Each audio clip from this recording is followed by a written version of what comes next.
Welcome back to our channel teachers academy में आपका स्वागत करते हैं। दोस्तों यह चैनल आपको टेट और सुपर टेट साथ ही जीके और जीएस के लिए जाना जाता है। तो दोस्तों आपके लिए जो भी बच्चे नए हैं उनके लिए खासकर यह सिलेबस बताया जा रहा है। बाकी जो लोग पुराने हैं उनको सिलेबस पता होगा, फिर भी आप सभी अपना सिलेबस देख सकते हैं। यूपी टेट हाल ही में बहुत चर्चे में है, क्योंकि यूपी टेट के बारे में ही चर्चा चली। अगर यूपी टेट नहीं होगा तो आपकी सुपर टेट की वैकेंसी नहीं होगी। जब सुपर टेट आना है तो इसका मतलब यूपी टेट भी एक होगा, जरूर होगा, क्योंकि जो नए बच्चे हैं वो इससे क्या होंगे में बैठ पाएंगे। एग्जाम पैटर्न को देख लेते हैं। पेपर फर्स्ट, इसमें भी दो पेपर होते हैं। देखिए, जो यूपी टेट होता है यह दो पेपर होता है। एक होता है प्राइमरी के लिए, एक होता है अपर प्राइमरी के लिए। तो प्राइमरी जो होता है एक अपर प्राइमरी होता है, जो पी होता है, जो यू और पी होता है अपर प्राइमरी होता है। ये भी 150 मार्क्स का होता है, ये भी 150 मार्क्स का होता है। तो आपको इसमें जनरल है तो 90 नंबर लाना पड़ता है। जनरल स्टूडेंट को 90% मार्क्स लाने पड़ते हैं। अगर 90% मार्क्स अगर आप ले आते हैं तो आप क्वालिफाई माने जाते हैं। या ओबीसी SC ST है तो आपको 82 मार्क्स लाने पड़ेंगे। अगर किसी आप बाहर के स्टेट से देख रहे हैं और उत्तर प्रदेश में यूपी टेट देना चाहते हैं तो आप दे सकते हैं। बस आपको जनरल में काउंट किया जाएगा और आपके क्वालिफाइंग मार्क्स 90 मार्क्स होगा। चलिए आगे वीडियो देखते हैं। पेपर 2 का भी पैटर्न देख लीजिए। पहले पैटर्न देख लीजिए।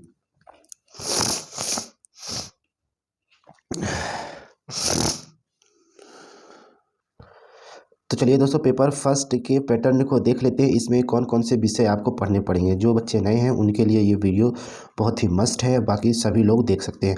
पहला आपका होता है पेपर बाल विकास। बाल विकास में आपको 30 प्रश्न मिलते हैं और जो सभी 1 मार्क्स के होते हैं। फिर आपको इसमें 2 लैंग्वेज चुननी पड़ती है। एक तो कंपलसरी हिंदी लेनी ही पड़ती है, उसके बाद दूसरा एडिशनल होता है। चाहे आप अंग्रेजी ले लें, चाहे उर्दू ले लें, चाहे संस्कृत ले लें। तो सब में 30-30 क्वेश्चन आते हैं। 30-30 क्वेश्चन होते हैं, 30 मार्क्स के होते हैं। इसमें कोई निगेटिव मार्क्स नहीं होता है। देखिए, यह है गणित, ये भी 30 मार्क्स का होता है और यह बेसिक लेवल का गणित होता है। यह आपको 8th लेवल का यह मैथ होता है पेपर फर्स्ट में, और जो पेपर सेकेंड है वो 10th लेवल का होता है। तो ये देख लीजिए आपका पर्यावरण अध्ययन EVS, नाम ही बस इसका पर्यावरण अध्ययन है, लेकिन बाकी अन्य सब्जेक्ट है जैसे सिविक्स जिसे बोलते हैं, जैसे आप इंटर में जो लोग लेते होंगे उसमें क्या होता है, सारे सब्जेक्ट एक ही में होते हैं। चाहे ज्योग्राफी हो, चाहे चाहे पॉलिटी हो, चाहे साइंस से रिलेटेड कुछ फैक्ट हो, ये सब क्या होते हैं आपको सबका EVS का पूरा हमने विस्तार से नीचे 1 by 1 करके सब सब्जेक्ट 1 by 1 करके हमने डिस्कस किया है। तो वीडियो अंत तक बने रहें। चलिए पेपर 2 को देख लेते हैं। पेपर 2 का पैटर्न सेम वही है। बाल विकास होगा, पहला 30 क्वेश्चन, भाषा होगा हिंदी 30 क्वेश्चन, दूसरा भाषा कंपलसरी, मतलब आप कुछ भी ले सकते हैं इसमें से, अंग्रेजी, संस्कृत, उर्दू 30 क्वेश्चन। देखिए, साइंस वाले गणित विज्ञान लेंगे और बाकी लोग क्या लेंगे, सामाजिक विज्ञान लेंगे। जो 60 क्वेश्चन आएगा, 60 मार्क्स का रहेगा, 150 रहता है। जैसे कि यहाँ पर आपका यहाँ से EVS की जगह गणित और विज्ञान आ जाता है और यहाँ पर सोशल साइंस आ जाता है जो 60 नंबर का होता है। तो ये भी 150 नंबर का आपको। चलिए 1 by 1 करके देख लेते हैं। आपको शिक्षण का अर्थ क्या है, उद्देश्य, संप्रेषण, शिक्षण के सिद्धांत, शिक्षण के सूत्र, शिक्षण प्रविधियां, शिक्षण की नवीन विधाएं, सूक्ष्म शिक्षण एवं शिक्षण के आधारभूत कौशल, समावेशी शिक्षा के बारे में पढ़ना है। शैक्षिक समावेशन कैसे किया जाए, क्या अभिप्राय है, पहचान कैसे करें, उसका प्रकार, निराकरण।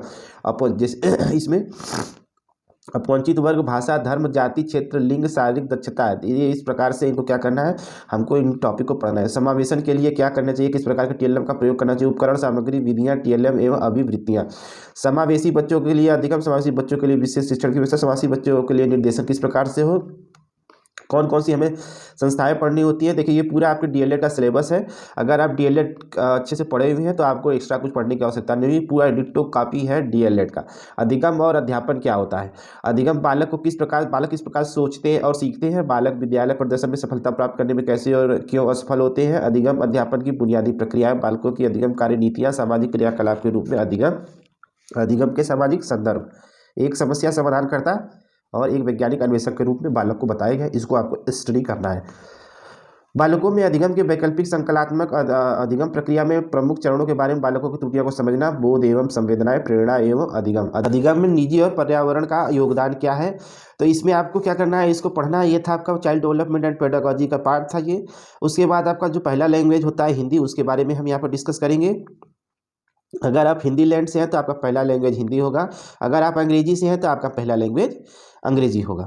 तो चलिए हिंदी की बात कर लेते हैं। तो हिंदी में आपको अपठित गद्यांश, अनुच्छेद यानी कि वही गद्यांश होते हैं।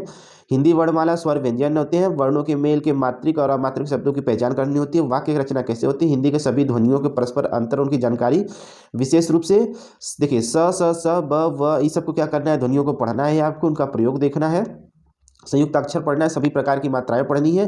देखिए सब बेसिक लेवल का विराम चिन्ह पढ़ने हैं, जो भी है सारे विलोम, समानार्थी, तुकांत, अतुकांत, सामान्य ध्वनिया के बारे में, शब्द, लिंग, वचन, काल, प्रत्यय, उपसर्ग, तद्भव, तत्सम, देशज विशेषण, लोकोक्ति एवं मुहावरे, संधि। इतना टॉपिक आपको हिंदी में पढ़ना है। फिर उसके बाद देख लीजिए स्वर, स्वर में देख लीजिए संधियाँ, व्यंजन से ये सब संधियाँ हैं, संधियों के बारे में बताया। वाच्य, देखिए वाच्य समान अलंकार के भेद, कवि एवं लेखकों की रचनाएं भी एक क्वेश्चन पूछ लेता है। भाषा विकास का अध्यापन कैसे कराया जाए, अधिगम और अर्जन कैसे होता है, भाषा अध्यापन के कौन कौन से सिद्धांत है। जब चाइल्ड डेवलपमेंट पढ़ेंगे तो उसके साथ साथ आप सभी सब्जेक्ट में जितने भी उसके पेडागॉजी होती है उसको क्या करेंगे, वहाँ से आप स्टडी कर लेंगे। मौखिक और लिखित रूप से विचारों के संप्रेषण के लिए किसी भाषा के अधिगम में व्याकरण की भूमिका का निर्णायक संदर्भ बताना है। ये संदर्भ है। एक भिन्न कक्षा में भाषा पढ़ाने की चुनौतियाँ, जो चुनौतियाँ किस प्रकार की चुनौतियाँ आती हैं, उनका दूर कैसे किया जाए। भाषा के कौशल कौन कौन से होते हैं, भाषा बोधगम्यता और प्रवीणता क्या होती है, उनका मूल्यांकन कैसे होता है। जो LSRW होता है उसको भी आपको स्टडी करना है। यहीं पर अध्यापन सामग्रियों के बारे में बात करना है, उनका शिक्षण कैसे, उपचार कैसे किया जाए। अगर सेम वही होगा सेकेंड लैंग्वेज के बारे में, इसमें भी एक कॉम्प्रिहेंशन आएगा, यानी कि अनसीन पैसेज आएगा। फिर देखिए सेंटेंस, उसी में देखिए subject, predicate, kind of sentence, parts of speech, kind, noun, pronoun, adjective, verb, parts of speech है पूरा आपका ये कंजंक्शन। फिर देखिए आपको टेंस पढ़ना है, article, punctuation, word formation, active, passive, singular, plural, gender, इतना आपको पढ़ना है। उसके बाद ये आप अगर उर्दू का भी तैयारी करते हैं, उर्दू का सब आपका लैंग्वेज है, तो आप ये देख सकते हैं आपकी जो ये है सिलेबस है उर्दू का। संस्कृत का जो विद्यार्थी होगा संस्कृत देख लेगा, संस्कृत के ये सब टॉपिक हैं। सेम वही हिंदी का टॉपिक होता है, इसलिए हिंदी वाले लोग अक्सर संस्कृत लेते हैं, इसमें थोड़ा भी चेंजेस नहीं होते हैं। चलिए गणित को देख लेते हैं। गणित के 30 प्रश्न होते हैं, 30 मार्क्स के होते हैं। ये बहुत ही ज़्यादा स्कोरिंग होते हैं, यहाँ पे 30 आउट ऑफ 30 ला सकते हैं। अगर आपने मेहनत की है तो 30 आउट ऑफ 30 यहाँ से ला सकते हैं, और चाइल्ड डेवलपमेंट में भी आप 30 आउट ऑफ 30 ला सकते हैं। तो चलिए संख्या पढ़नी है, जोड़ घटाना, उसमें गुणा भाग पढ़ना है, LCM HCF पढ़ना है, भिन्नों का जोड़ घटाना गुणा भाग पढ़ना है, दशमलव का जोड़ घटाना गुणा भाग पढ़ना है, एक नियम क्या होता है वो पढ़ना है, प्रतिशत, परसेंटेज, लाभ, हानि, साधारण ब्याज, इतना आपको पढ़ना है। उसके बाद देख लीजिए ज्यामिति पढ़ना है। फिर धन, रुपया, पैसे के बारे में पढ़ना है। माप, तौल, धारिता, लंबाई, परिमाप, परिमिति, परिमाप के बारे में, त्रिभुज, आयत और चतुर्भुज पढ़ना है। कैलेंडर, आंकड़े, आयतन, धारिता, घन, घनाभ, क्षेत्रफल, रेलवे या बस समय सारणी के बारे में पढ़ना है। आंकड़ों को की प्रस्तुतिकरण, जिसे पाई चार्ट बोलते हैं, जो चार्ट पर जो होता है उसको कैसे सॉल्व करेंगे। देखिए यहाँ पर अध्यापन यानी पेडागॉजी के बारे में कुछ दिया हुआ है टॉपिक, कि गणितीय तार्किक चिंतन किस प्रकार की प्रकृति कैसी होती है, गणित की भाषा कैसी है, सामुदायिक गणित क्या होता है, औपचारिक और अनौपचारिक पद्धतियाँ कौन सी होती हैं गणित में, शिक्षण की समस्याएं कौन कौन सी है गणित के लिए, त्रुटि विश्लेषण, अगर त्रुटि होता है उसका निदान कैसे करेंगे। ये था मैथ के बारे में। अगर EVS की बात करें तो EVS में देखिए विज्ञान आता है, इतिहास आता है, भूगोल आता है, नागरिक शास्त्र आता है और पर्यावरण आता है। इनको मिलाकर 30 प्रश्न पूछे जाते हैं। टॉपिक देख लीजिए EVS का, जो EVS होता है वो 4 प्रश्न आते हैं। चलिए देख लेते हैं। परिवार, भोजन, स्वस्थ और स्वच्छता, आवास, पेड़ पौधे, हमारा परिवेश, मेला। ये EVS जो है 6 थीमों पर आधारित है। तो ये थीम है यानी EVS का पार्ट है। स्थानीय पेशे से जुड़े व्यक्ति और उनका व्यवसाय, जल यातायात साधन के बारे में पढ़ना है, खेल खेल भावना के बारे में पढ़ना है, भारत की नदियाँ, पठार, यातायात, महाद्वीप एवं महासागर पढ़ने हैं, हमारा प्रदेश, नदियाँ, पठार, वन, यातायात, संविधान पढ़ना है। ये सब NCERT में आपको मिलेंगे, SCERT NCERT में। शासन व्यवस्था, स्थानीय स्वशासन, ग्राम पंचायत, नगर पंचायत, जिला पंचायत, पंचायत, नगर पालिका, नगर निगम, जिला प्रशासन के बारे में आपको उसकी व्यवस्था पढ़नी है। न्यायपालिका कैसा होता है, कार्यपालिका क्या होता है, प्रतीक क्या, मतदान क्या, राष्ट्रीय एकता कैसे होती है, पर्यावरण की आवश्यकता क्या, महत्व, उपयोगिता, पर्यावरण संरक्षण, पर्यावरण के प्रति ये सब आप योजनाएं कुछ पढ़ लेंगे, संरक्षण की जो पर्यावरण।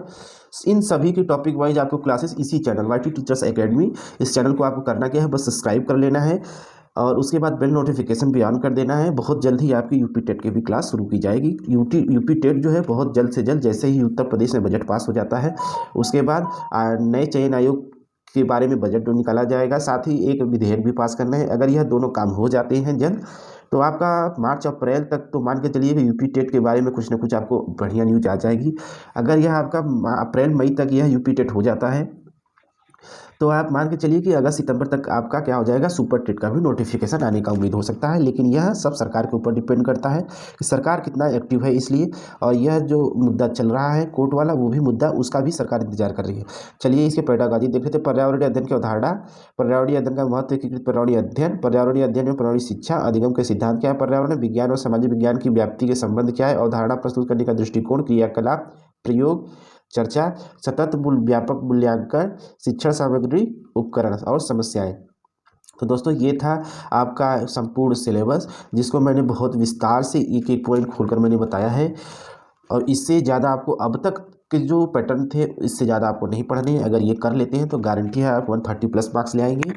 तो दोस्तों हमारे चैनल YT टीचर्स अकेडमी को जरूर से जरूर सब्सक्राइब करें, वीडियो को एक लाइक करें, हमें दोस्तों उससे मोटिवेशन मिलता है। दोस्तों यहाँ पर आपको यूपी टेट, सुपर टेट की सभी क्लासेस फ्री ऑफ कॉस्ट दी जाएगी, तो चैनल को बस सब्सक्राइब कर लेना है। चलिए दोस्तों फिर मिलते हैं नेक्स्ट वीडियो में, तब तक के लिए जय हिंद जय भारत।